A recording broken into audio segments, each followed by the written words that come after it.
Formation of an equation and its solution for class 8 exercise 19 question number 9 page 191 serial number 603 বলছে 56 কে এমন দুটো অংশে ভাগ করি যেমন প্রথম অংশের 3 গুণ দ্বিতীয় অংশের 1/3 অংশ অপেক্ষা 48 বেশি। তো মনে করি প্রথম অংশ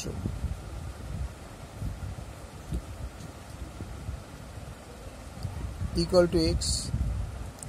এবার কি বলছে না প্রথম অংশের 3 গুণ, সুতরাং প্রথম অংশের 3 গুণ প্রথম অংশের 3 গুণ ইকুয়াল টু কত হবে 3x। এবার কি বলছে না দ্বিতীয় অংশের 1/3 অংশ অপেক্ষা 48 বেশি। এবার দ্বিতীয় অংশটা ছিল দ্বিতীয় অংশ ইকুয়াল টু সংখ্যাটা ছিল 56 থেকে প্রথম অংশ বাদ দিলাম, তাহলে এটা দ্বিতীয় অংশ হয়ে গেল। এবার দ্বিতীয় অংশের 1/3 অংশ অপেক্ষা 48 বেশি। দ্বিতীয় অংশের 1/3 অংশ অপেক্ষা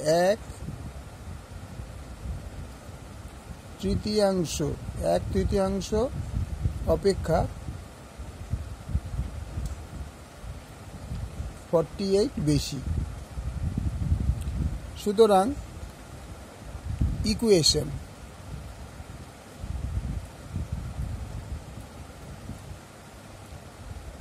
বা সমাধান সমীকরণ, এটা তোমরা লিখবে না, এটা তোমাদের বোঝানোর জন্য। ইকুয়েশন সমীকরণ তাহলে কি বলছে না এমনভাবে ভাগ করে প্রথম অংশের 3 গুণ, প্রথম অংশের 3 গুণ কত ছিল 3x।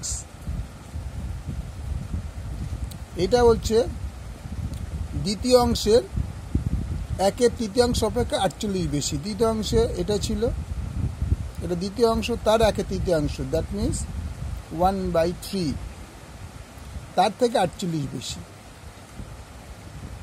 তাহলে or 3x equal to 56 minus x/3 plus 48। তাহলে এইটা তোমার হয়ে গেল ইকুয়েশন মানে সমীকরণ।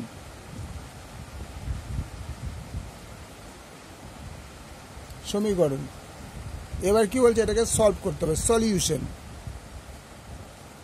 সলিউশন মানে হচ্ছে সমাধান বা সমাধান। এটা কিন্তু আমাদের লেখার দরকারও নেই, সমীকরণ বলে লিখতে পারো বা ইকুয়েশন বলে লিখতে পারো, কোনো ব্যাপার নেই। সমাধানটা কি করতে হবে, তাহলে অঙ্কটা টুকতে হবে। 3x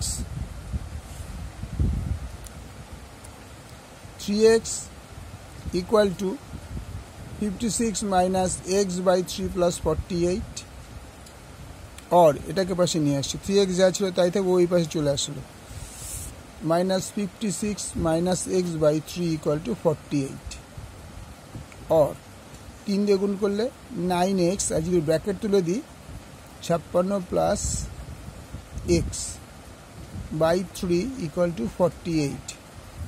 দেখছি এবার বিয়োগ করলে হবে 10x মাইনাস 56/3 ইকুয়াল টু 48। আর আমরা যদি এর তলা এক ধরে মাল্টিপ্লাই করি 10x মাইনাস 56 ইকুয়াল টু 3 8 24 4 140, 3 দিয়ে যখন গুণ করবো 144। তাহলে और 10x is equal to 144 plus 56, 10x is equal to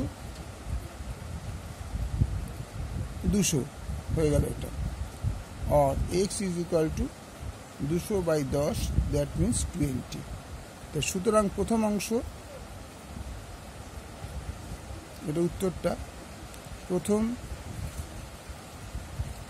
অংশ ইকুয়াল টু 20 এবং দ্বিতীয় অংশ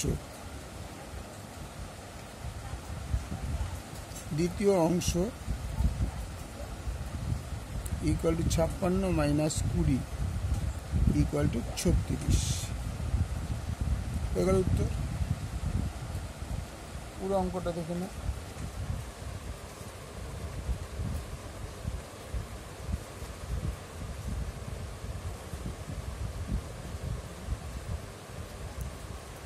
ওকে থ্যাংক ইউ। লাইক করো, সাবস্ক্রাইব করো, শেয়ার করো, কমেন্টস করো।